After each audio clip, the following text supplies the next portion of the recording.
एक प्रश्न पूछा गया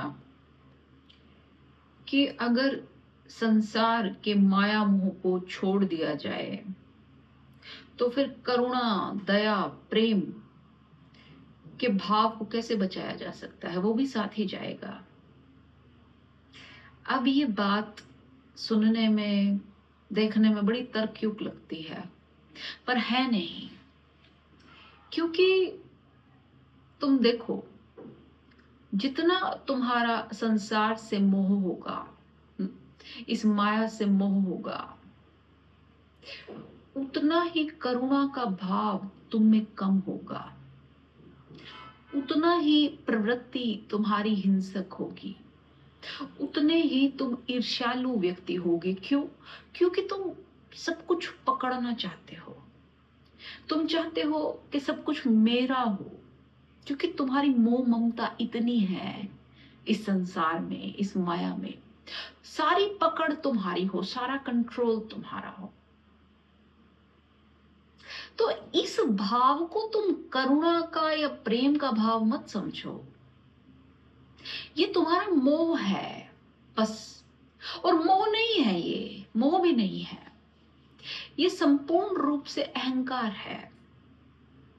मोह तो हम इसे थोड़ा सजा के बोल देते हैं, लेकिन ये कोई मोह वगैरह नहीं है। मोह कहने का थोड़ा सा काव्यात्मक ढंग है, ममता कहने का थोड़ा सा काव्यात्मक ढंग है, उसे सुसज्जित कर दिया जाता है, पर ये अहंकार है, ये संपूर्ण अहंकार है। जितना तुम्हारा मोह होगा, जितनी तुम्हारी ममता होगी, जितना तुम्हारा अटैचमेंट होगा, उतना तुम उस चीज को पकड़ के रखोगे, उतना तुम्हारा जो मैं भाव है वो सजग होगा कि ये मेरा है, इस पे मेरा हक है, मेरा अधिकार है, और किसी का नहीं। तुम देखो ना, कोई भी चीज, गाड़ी है जैसे तुम्हारी गाड़ी के पास भी अगर कोई अपनी गाड़ी, स्कूटी, मोटरसाइकिल लगा दे, या छोड़ो तुम्हारी गाड़ी को कोई सट के खड़ा तक हो जाए, तब भी तुम्हें परेशानी हो जाती है। तुम मुंह से ना बोलो, पर तुम्हारे अंदर एक बेचैनी होती है। कहीं इस आदमी ने अपनी गाड़ी की खिड़की खोली और मेरी गाड़ी को लग गई तो, कहीं इसका जूता मेरी गाड़ी पर स्क्रैच ना मार दे, कहीं ढंग से टेढ़ी मेढ़ी खड़ी ना कर दे अपनी बाइक। तुम्हें एक चिंता सताती है अपनी गाड़ी को लेके। क्यों? क्योंकि वो तुम्हारी है, तुम्हारा मोह है उससे। तो इसे तुम प्रेम मत समझो, ये प्रेम नहीं है, ये करुणा नहीं है। जब व्यक्ति को ये समझाया जाता है बुद्धों के द्वारा कि मोह माया को त्यागे, ममता को त्यागे, तो उसको तुम ये मत समझो कि प्रेम करुणा को त्याग दे। नहीं, जब तक मोह माया है तब तक प्रेम करुणा तो है ही नहीं, तब तक तुम्हें उस बात का अर्थ पता ही नहीं। अभी तो सिर्फ मोह है। तुम्हारा सारा मोह तुम्हारे मैं का विस्तार है, फिर चाहे तुम उसे कितना ही सुंदर बनाओ। तुम्हारा घर, परिवार, गाड़ी, बंगला, शहर, पद, प्रतिष्ठा, सब कुछ तुम्हारा ईश्वर, सब कुछ तुम्हारे मैं का विस्तार है। मेरे प्रभु, मेरा मकान, मेरी गाड़ी, मेरा ये, मेरा वो, सब कुछ। अब कोई व्यक्ति तुम्हारे इस मैं के इर्द गिर्द भी हो, थोड़ा सा भी तुम्हें ऐसा लगे कि किसी और की परछाई तुम्हारे इस मैं पर पड़ रही है, तुम परेशान हो जाते हो, तुम बेचैन हो जाते हो। क्यों? ऐसा नहीं कि तुम्हारा इससे प्रेम है, नहीं। प्रेम तो मोह से बड़ा परे है, प्रेम तो मोह से बड़ा परे है। प्रेम तो बड़ा स्वतंत्र है। दोनों में भेद समझो तुम। जो तुम्हारा मोह है, जो तुम्हारी माया है, जो तुम्हारी ये अटैचमेंट है चीजों को लेके, इसको प्रेम मत समझो। ये तो तुम्हें परतंत्र बनाता है, ये तो तुम्हें बांधता है, ये बंधक है। इसने तुम्हें एक सीमा में डाला हुआ है, ये मेरा, ये मेरा, ये, उससे आगे नहीं है तुम्हारा। एक सीमा है, एक लेवल है। लेकिन प्रेम, प्रेम तो स्वतंत्र है, प्रेम पूर्ण है या प्रेम कुछ भी नहीं है, प्रेम सर्वस्व है या प्रेम शून्य है, कैसे भी समझो। प्रेम बंधक नहीं है, प्रेम इंडिपेंडेंट है, स्वतंत्र है, बिल्कुल स्वतंत्र। और जब किसी व्यक्ति के भीतर से ये मोह समाप्त होता है, तब उसे वास्तव में पहली बार समझ में आता है कि प्रेम क्या है और करुणा क्या है, क्योंकि और कुछ बचता नहीं। तब उसे वास्तव में पहली बार उस सुख की अनुभूति होती है। और कारण स्वतंत्रता, कारण मुक्ति। पहले जिस मोह में बंध के तुम परतंत्र हुए थे, जिस पिंजरे के अंदर तुम कैद हुए थे, जैसे ही वो मोह का पिंजरा टूटता है और तुम स्वतंत्र होते हो, तुम उड़ने के लिए तैयार होते हो, तुम उड़ते हो, तब तुम्हें पहली बार उस सुख का अनुभव होता है जिस सुख की कल्पना तुम उस मोह में कर रहे थे, पर कभी तुम्हें मिला नहीं वो। और जब तुम्हें इस सुख, इस आनंद की अनुभूति होती है पहली बार, तब तुम्हें करुणा का अर्थ समझ में आता है। तब तुम समझते हो कि मैं कितनी छोटी अवस्था में था, मैंने कितना गलत समझा। तब तुम हंसोगे अपनी उस अवस्था को जान के, समझ के। तब तुम हंसोगे उस बारे में। तब तुम्हें समझ में आएगा कि सच में सुख क्या है, सच में आनंद क्या है। और फिर तुम करोगे क्या? तुम खुद सुख हो, तुम खुद प्रेम हो।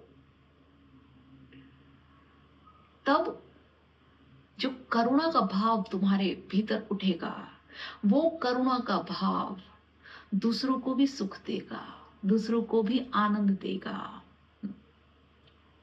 तुम चाहोगे जैसा भाव तुम्हारे अंदर उठ रहा है वैसा तुम दूसरों को भी दे पाओ।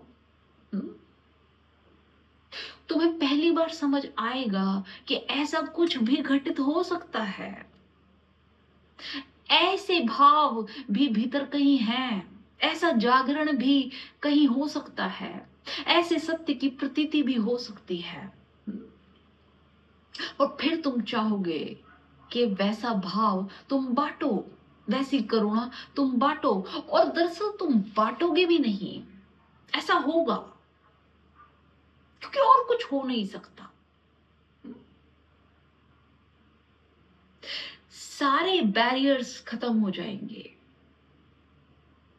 अगर तुम सोचते हो कि तुम संन्यस्त होके कठोर हो जाओ, रूखे हो जाओ, तुम्हारे भीतर से प्रेम और करुणा समाप्त हो जाए और तुम बिल्कुल एक सूखे बांस की तरह हो जाओ जिसके अंदर कोई रसधार नहीं बह रही, तो तुम ये समझना कि कुछ गलत हो रहा है।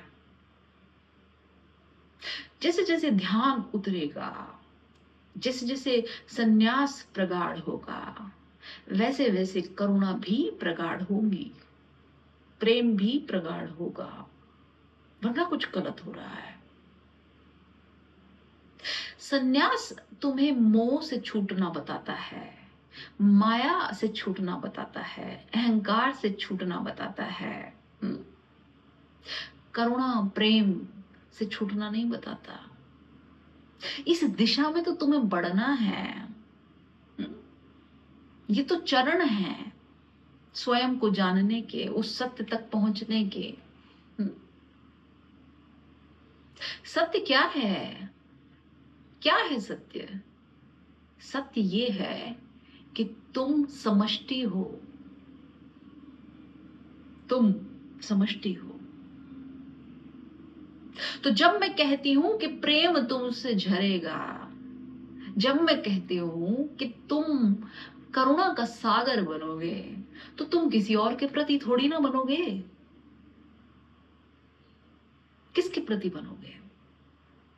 अगर पेड़ों में भी तुम हो, अगर झरनों में भी तुम हो, पहाड़ों में भी तुम हो, पशु पक्षियों में भी तुम हो, पंछियों में भी तुम हो, जीव निर्जीव हर चीज में तुम हो, हर कण में तुम हो, सूर्य में तुम हो, तारों में तुम हो, चांद में तुम हो, आसमान में तुम हो, सब में तुम हो, मुझ में तुम हो।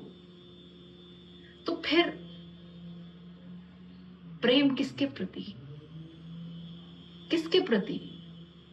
खुद के प्रति, अपने होने के प्रति। ईर्ष्या किससे? वाद विवाद किससे? परेशानी किससे? बेचैनी किससे? अहंकार किससे? किससे? दुश्मन कौन है? कोई नहीं है, कोई शत्रु नहीं है, तुम ही तुम हो, तुम ही तुम हो। जब तुम उस भाव में आओगे, उस भाव में यानी अपने साक्षित्व में आओगे, तब तुम मेरी बातों का अर्थ जानोगे। तुम्हें समझ में आएगा कि तुम किसी के लिए कुछ नहीं कर रहे हो। जो कुछ हो रहा है घूम फिर के तुम अपने लिए करते हो और तुम्हारे ऊपर ही सारी बात फिर आ जाती है। सारा चक्कर घूम घुमा के तुम पर ही आ जाता है, कुछ भी और नहीं है, कहीं भी, किसी भी रूप में। शत्रु भी तुम हो, मित्र भी तुम हो, सब तुम हो। अपने उस सर्वस्व रूप को जब तुम जानोगे, तब तुम्हें ये नहीं लगेगा कि तुम कुछ कर रहे हो। करने का भाव बचता ही नहीं, तुम बस होते हो, होने का भाव बचता है।